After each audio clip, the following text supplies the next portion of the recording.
Marching on together, marching on together, marching on together, fans are con de Bolivia. Marching on together, fans are con de Bolivia.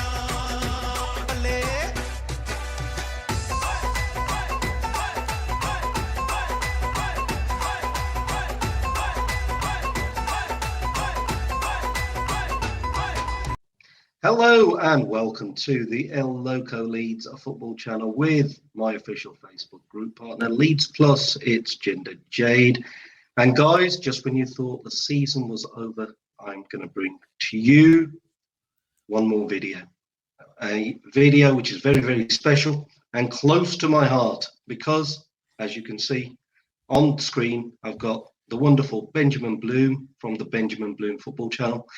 And together, we are going to do a quick 30-minute, possibly 35-minute review of Leeds United's glorious season, the first season back in the Premier League for you guys, for the wonderful subscribers of the Loco Leeds football channel. So guys, make sure you hit a subscribe button, make sure you like and share the video and leave a comment or two. You know I love reading your comments. So without further ado, let's talk to the great Benjamin Bloom. Hello, mate. How are you? I'm good. Was that a coded message so I don't waffle, or I don't waffle too much? I have a reputation for waffle here, don't I? No, Jinder? No, I'm great. I kind of had one of those weeks last week where, because it was Championship playoffs, you know, sometimes the tiredness hits you like a day after you stopped. And I had a very day yesterday after literally flat out. But yeah, everything's kind of calming now before the playoff finals at the weekend. And then it's going to be Euros from pretty much the middle of next week as well. So we have literally had wall-to-wall football since we came back Project Restart. Yeah, it's been a crazy 14 months, but you know, look, at the end of the day, there's light at the end of the tunnel now, isn't there, really? Because we're doing what we're supposed to be doing, which is, you know, a regular break of a season, closed season. The lads will go to, you know, the holidays and whatnot, which is a good sign, obviously, and with the Euros coming up. But it's going to be great. I thought I'd do this quick season review whilst the season is still fresh in our memories, Ben, and let's get straight into it, and let's talk about, I mean, first of all, your thoughts on Leeds quickly. I mean, we're not going to do game by game, but obviously we'll just talk about a couple of the highlights of the season for Leeds. Yeah, I mean, just fantastic. And it's one of those where those of us in the know who'd been watching for a while, and I count myself as kind of being invested for sort of 2 or 3 seasons now in keeping an eye on what's going on there. We all knew, for the most part, the things that a lot of the Premier League fans didn't know already. So there were some things that we knew that the wider football world didn't know. Style of play, the personalities in the Leeds squad, etc. And I think some people had forgotten the fervour and the size of Leeds because they haven't been in the Premier League. They haven't realised what a sort of news story Leeds can be. So I think they took a lot of the wider football world by surprise. Not really us who've been watching. We knew what they were going to do, and there was always this feeling: look, know exactly how they're going to play. They're probably going to sign a couple of players, and I think most of us are thinking this could go one or two ways, couldn't it? You know, look, if the pattern of play works in the Premier League, they'll be fine, and you know they'll survive. And let's be fair, the barometer for any newly promoted Championship team, regardless of who's managing them, is to survive, isn't it? So that's the deal. And then there was always that little nagging thing of, oh God, what happens if it's too open? You know, what if they concede 80 goals or something through the season? And you know, you're always going to get relegated if that's the case, aren't you? So there was, I don't know, that there were things that I knew were, you know, in terms of the pattern of play and the style and the personalities within the team, which the outside world didn't know, and I was kind of split. But I'm not surprised the way it's played out, and it's obviously a giant thumbs up. Yeah, I mean, Ben, brilliant words there, mate. Because, like I said before, and the way you've just summed up Leeds, this was the overall goal was to get to the Premier League, and it's taken us a few years to get there with Bielsa. So it worked out really well. If you look at it if you go to the first game of the season, Leeds sort of set this stall out the way you knew that it was going to be, one way. It was going to be either win or lose. That's the way I think Bielsa attacked it. And I think because of the season, the way it was with no fans, I think the way he actually, the meticulous planning that he took into it, the best way really to sort of go for it. And we saw that, and it was evident in the first game. Go to Anfield, and Leeds are playing the champions at that time, Liverpool, and it was toe-to-toe stuff, and it was such a nerve-wracking game. Not for myself, because I was enjoying it, but I'm sure the Liverpool fans were really nervous, because here are the upstarts.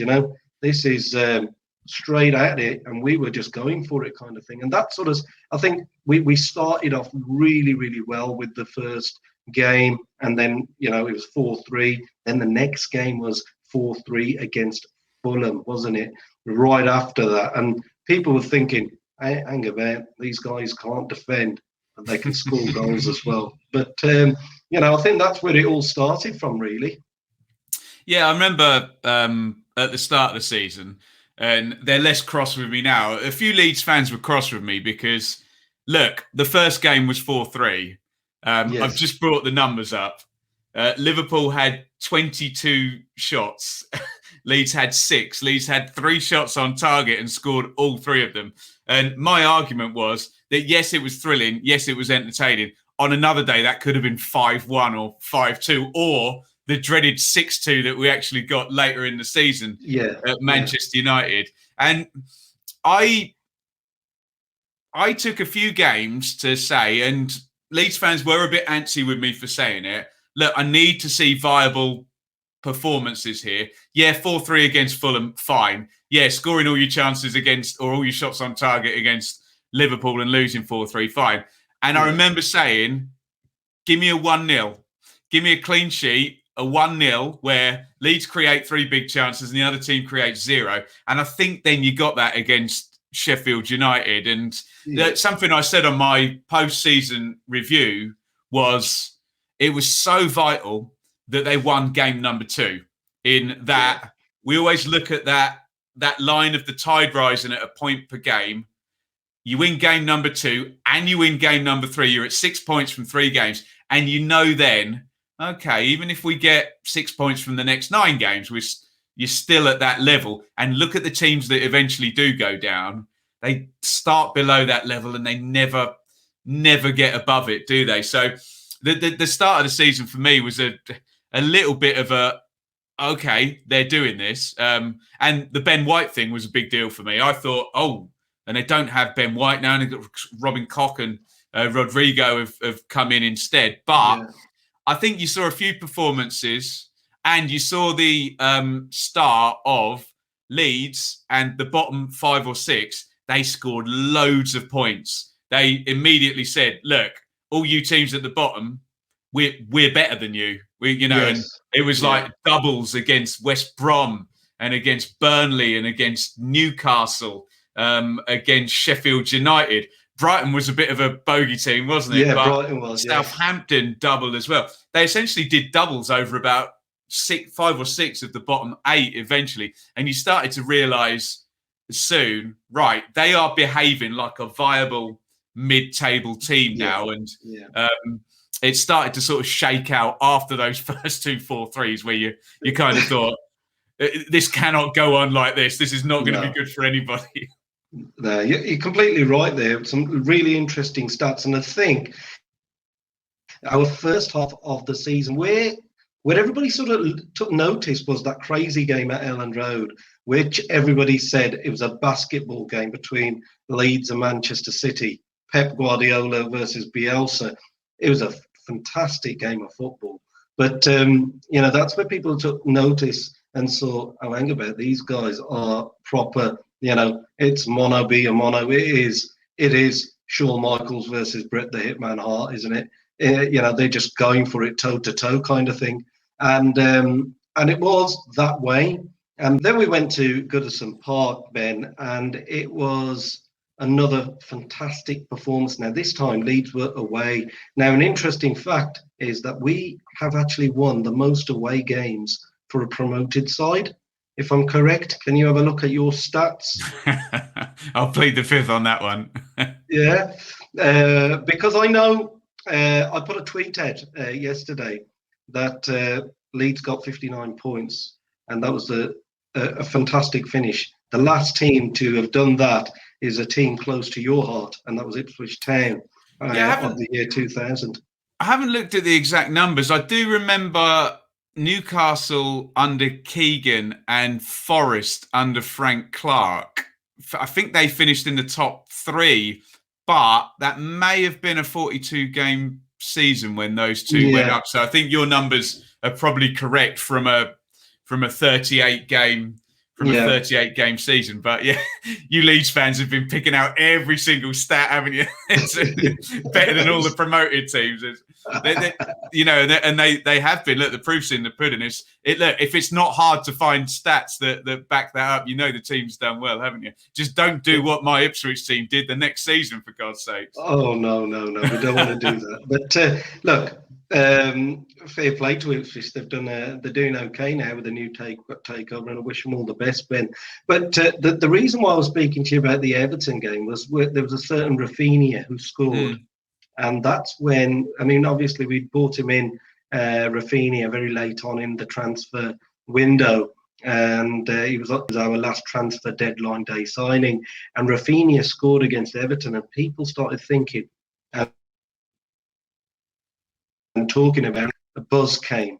And you got to be fair to him. He's been a standout performer. I think he's picked up about 17 assists since January, which is fantastic, really. Yeah, and I suppose the big thing is that even with Bielsa's pattern of play, you always need that one player to create something. It was always Pablo Hernandez, wasn't it? And there was this idea now of, okay, there's now a new player in the squad that can dribble and thread the ball through and score from outside the box. If a game is tight or you can't, score that typical Bielsa goal, that tap in with the fullback coming round and the ball cut back into the box for the winger or the striker arriving the other side. You always do need it, and Leeds will find this next season, because a lot of people are going to take them very seriously next season, and you're going to start to see some very deep, narrow, stacked defenses, aren't you? And that type of player like Rafinha is really great, and good set play guy as well. Yeah, great signing. Absolutely, and I think he formed a very good partnership early on with Bamford and also Rodrigo. Before Rodrigo got injured through COVID and whatnot, they were really forging a really good partnership, and you saw that come to fruition against Aston Villa, where another standout away performance. Now I think that was just before the Everton game, so. But again, that's where you saw Patrick Bamford sort of prove his critics wrong. What's a hat trick? It was a hat trick and some sort of banana shot or something like that. Yeah, but it wasn't tap-ins, was it? It was a hell of a hat trick, wasn't it? Yeah. Yeah. So that again, it really was a really good sort of start. And that first half to the season, we had some great games.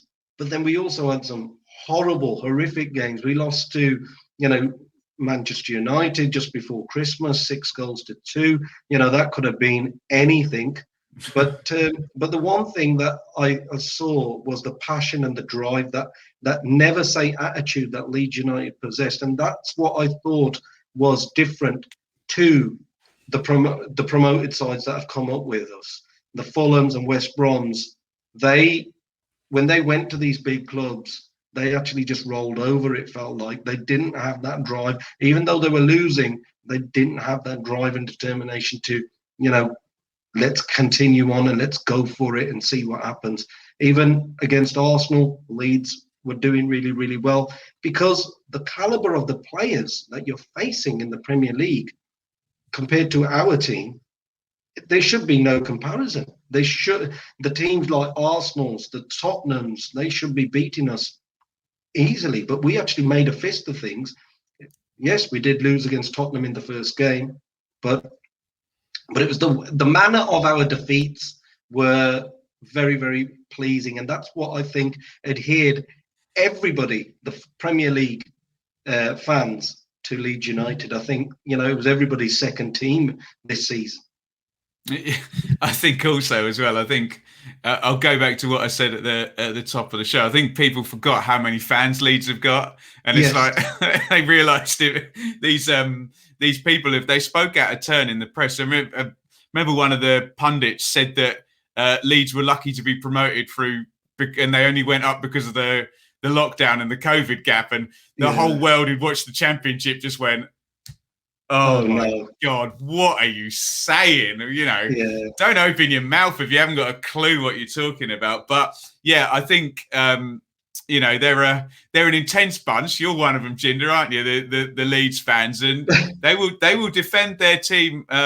They will defend their team to the hilt. And I think a few people who'd made the same thing happened with people talking about Sheffield United last season. We saw some I'm going to use the word, we saw some stupid commentary, punditry about Sheffield United, and it is very nice, especially for us people who've watched Championship teams, to when they are proved wrong and you're like, what are you talking about? Do you know what I mean? And I think there are a few examples of that. But yes, I did watch the Manchester United game, and that was a bit scary during the first half, wasn't it, for you Leeds fans? It was a scary moment. I mean, it's sometimes the media sometimes reflects a lot of negativity to teams that have come from the Championship. But look, at the end of the day, I think it was a very, very good season, and Leeds were a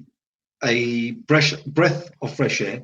That they came in and they attacked. They didn't sit back. They had their own philosophy. They didn't change their philosophy. But then I would say after Christmas, we became a bit more of a pragmatic team, but still with attacking flair. That was, I think, the players matured from the first half of the season. They saw that we can't go out all guns blazing. And Diego Llorente came in, and I think he was a very important cog in our defence to get ourselves into that kind of Premier League mentality of, okay, let's play a little bit, not dirty is the word, but let's try and have a pragmatic approach and get the win. And we've done that against certain teams, or we've dug in deep, and then afterwards we've just completely destroyed them with our fitness levels. So I think Marcelo Bielsa adjusted well to the Premier League the first couple of months, and he worked it all out because, like I said, I don't think Bielsa sleeps. He dreams football, doesn't he? Yeah, and you have to acknowledge that he's never managed in this league before, for all of his accolades and all of his the cult-like following of him, which is kind of justified, I guess, isn't it? He has never managed in this league, and let's be honest, barely any of these players have played in this league as well. I know Bamford have been at some Premier League clubs or what have you. Harrison is on loan from a Premier League club, but essentially everybody was learning on the job. And I think it's a bit later than halfway through the season, but it is worth making mention of the fact that I think it was virtually round 26, 27 or something when you actually had your centre halves fit. Or as in, because I suppose the plan going into the season was that there's Cooper, Llorente, and Koch with Strauch as the backup who is there ready to go, but you're only going to use him if there's injuries. And we saw back two sometimes, and it was Ayling from right back Strauick in the middle, then Phillips would be missing, and someone would have to Click would sit in front of him, and So I think there's a lot to be said for actually having Llorente's a big part of it, obviously, but actually having fit centre backs. I know it sounds. Yeah, I mean, look at what it did to Liverpool. You know, they had three injured centre backs at once, and went from a team that was basically winning every week to, there was one period in the season where they continually lost. So they did well to keep it. And I said this in my review, Jinder. The fact that the pattern of play is so ingrained in these players, especially the ones that have been there all 3 seasons, someone like Luke Ayling can just go, right, I know where the centre half is supposed to be at all times. So I can move across and play that position. And then I'm sure you'll mention him, like Stuart Dallas could literally probably play in goal if he wanted as well, just anywhere. Absolutely. He knows all of the positions in other than the centre forward position. He's probably played all of them, hasn't he? Yeah, so that's also the thing where these guys are drilled in. Everybody knows their position, and that's testament to Bielsa's coaching methods, and also the cohesion of the boys being together. So that's one thing. So as we're moving along the season, and after Christmas, we've had some really great performances. I mean, we've totally wiped out West Bromwich Albion 5-0, and we've had some really good victories against Southampton. And the month of April, a crucial month, Ben, for Leeds United, because we're playing back-to-back games against the Big 6 elite teams, and that's. That dirty word. No? Yes. And that's Manchester United. It's Manchester City. It's just before Manchester City. I think Chelsea's involved in this. Liverpool, Manchester United, and then maybe 1 or 2 games later, Tottenham as well. They're all coming in thick and fast. The month of April is a very, very tricky month. And everybody's predicting that this is going to be the downfall of Leeds United. But what actually happens is that we go to the Etihad and we are 10 men and we get a victory against Manchester City. Incredible. I need to sit here very smugly, Jinder, because you say everybody was predicting this, but there will be footage of me in one of my dearly departed shows. And the Leeds fans actually argued with me at the time, quite fairly. Yeah. I said, oh, look, right, I see a trend up coming now. Everybody's fit. Everybody's back together now. And the Leeds fans came back and said, yeah, fair comment, Ben, but we've got Man City, Liverpool and Man United coming up. And I kind of said, yeah, okay, fair enough. Maybe the trend comes after that. But no, it did start as early as you said. And I did the numbers on my Leeds season reviews. You can watch on my channel. Leeds were very consistent. It was like 11 points from 9, 12 points from 9, 12 points from 9, and then 23 points in 10, I think.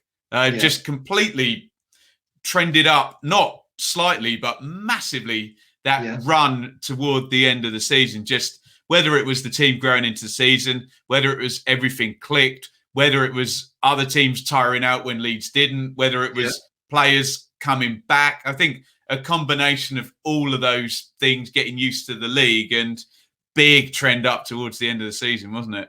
I do think that some of the teams got burnt out. I put that in because at the end of the day, a lot of people were saying that Bielsa's team was going to get burnt out and this, that, the other. That was always angled. But I think the teams in the Premier League actually got burnt out because they were not actually capable of doing games in a short amount of time. Because of this season being such a unique season, they weren't adjusted to that. And I do believe that Manchester City cope well because they've got a team, a B team, and a C team. So that they done well with it. But a lot of the teams, you could see the squad wasn't used to such a less time of preparation, and then you're straight into a game. Our boys were used to that. Yourself, covering the championship, Saturday, Christ, Tuesday, yeah. Saturday, you know. So it's, I think it worked out really, really well for us. And like I said, the month of April was just fantastic. You know, it was just Leeds played their heart out against Manchester City. You know, they played really well against Liverpool. We should have beaten Liverpool, as a matter of fact. And you know, against Tottenham, they totally bamboozled them from kickoff. You know, another standout victory. And then Burnley, we everything was just in full swing then. You know, a couple of weeks ago we just beat Burnley, and that's the season there sort of wrapped up, isn't it, Ben? You know, the Premier League was a comfortable first season back for Leeds United, and I think our play sort of reflected that. It wasn't that we didn't get unstuck a great deal, like you said, against the teams that we were supposed to be. They were supposed to be our rivals, which, in all due respect, like Newcastle and Brighton. Obviously, Brighton did beat us, but Southampton, Burnley, these were our rivals, really, not the big boys. Not just yet, anyways. If you're going to be in the bottom 8, they would be your rivals, but that's the thing. Yeah. You beat all of them. I just wanted to pick up on something you said. I hadn't really thought about it that way. I was just quickly doing the maths in my head. So Bielsa arrived 2 seasons ago. That's 46 times 2 plus 2 playoff games. That's 94 games the team's been developing. And then you think of a Premier League season. Yeah. How many managers go 3 seasons to get 94 Premier League games? So I said it kind of a little bit wise after the event. When you look back, and I mentioned my team, Ipswich, we lost 3 years in a row in the playoffs, and we're in the playoffs 4 years in a row to then get that promotion and then finish 5th. Sometimes, even though it's painful at the time and not economically the best thing at all, sometimes staying an extra season, an extra 2 seasons, building the team gradually, winning for 2 years for 94 games. Leeds have basically been winning, haven't they? Sometimes that momentum and that muscle memory, and let's be honest, you can name them. Ayling's there the whole time. Cooper's there the whole time. Dallas, Alioski, Phillips there the whole time. Bamford under Bielsa, but injuries, but he's been there for the 3 years. So is Harrison on the loans as well. That's 3 years of muscle memory and practice, isn't it? That Premier League teams, you don't get that, do you? They fire you if you're anywhere near the bottom after 20 games of a season, don't they? So I think that's an interesting way of sort of looking at it. Yeah.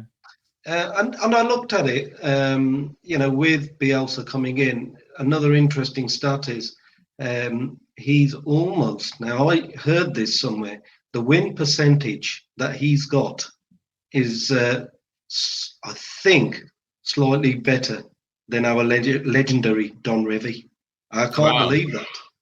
Well, let's hope he wins 10% of the trophies that Don Revie won, because what an era that was, hey? What an era! But like I said, I think he's eclipsed David O'Leary's win percentage record, and also Howard Wilkinson's. But like I said, Wilkinson did deliver us the league championship in 91-92. That's the thing. Then there is the behemoth, isn't it? There is the history, and even though it's been amazing, it's been 30th in the championship, 3rd in the championship, 1st in the championship. That is what is written into Leeds history, is a Champions League semi-final team, a team that won the title in 91. And then, if you can get anywhere near that, this 10 years in the 70s where they were 1st or 2nd every year in the Premier League. I've studied it. What they actually could have won, that Revie team, is they lost about 4 cup finals as well, didn't they? It could have been utter dominance and of course the European Cup final that you Leeds fans still sing about now, don't you? Yeah, so absolutely, mate. And that's the thing. That's why there's so many people interested, because of that history. And this is where we are in the world of football now, is that can you go from 9th place to 7th, 6th, and then try and crack to even get close to what's happened in the Leeds past. It's going to be fascinating next season and onward to see how they can bridge that gap, because size and history, there's no argument, is there? You'd have Leeds stacked up with any of those teams, Everton, Arsenal, Tottenham, far more history than a Chelsea or a Man City, who have had new money, haven't they? But doing it on the pitch these days, it's hard to then get back into that conversation, isn't it? It is. It's going to be an interesting season next season. But the dreamer in me, and I always dream, and I like to dream because it's good to dream. Leeds in 1990-91 finished 4th in our first season back. 91-92 we won the league. The season that we're going into is 21-22. It's 30 years since the league championship. Leeds won. 30 years.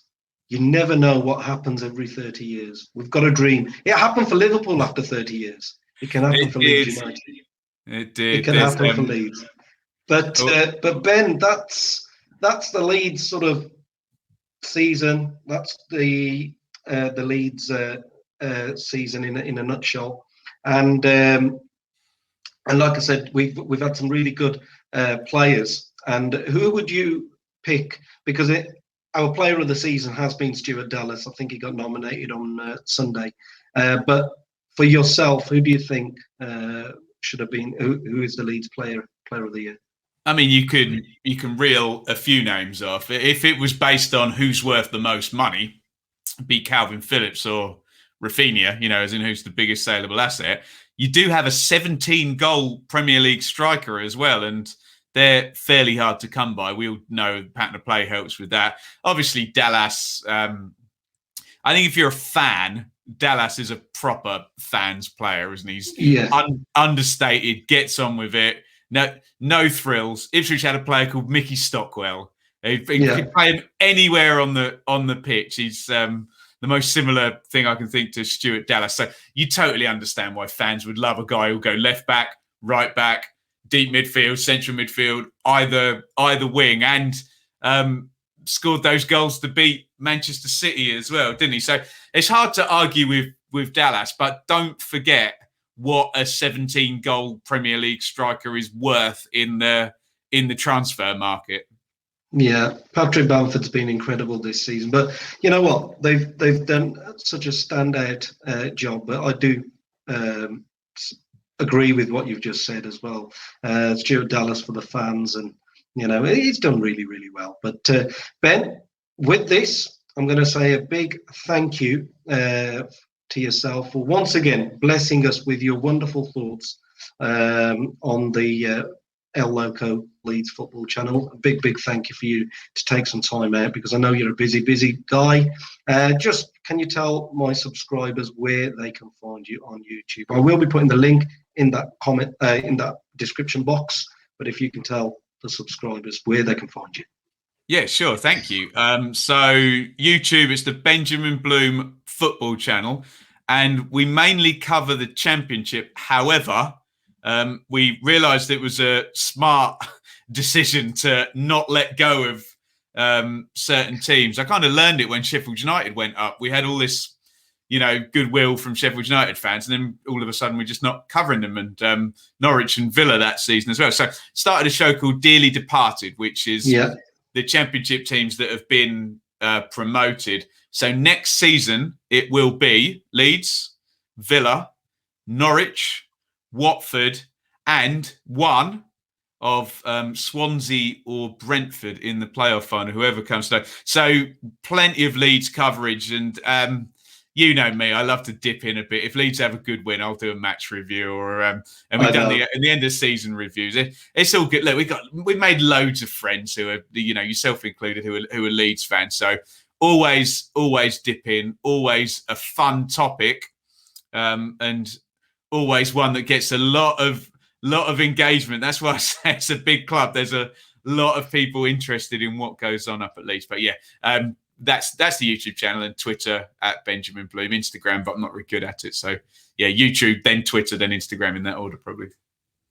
Fantastic, Ben. Well, listen, I wish you well, and all the best with everything. And like I said, massive thank you from myself for coming on today. But guys, there you go. There's Ben's links. I'm going to leave the video just here. Please make sure you like and share and spread the love of the El Loco Leeds football channel. This is definitely going to be probably the final sort of fan view of Leeds United season, and then we might start up again when we come back for pre-season, I think.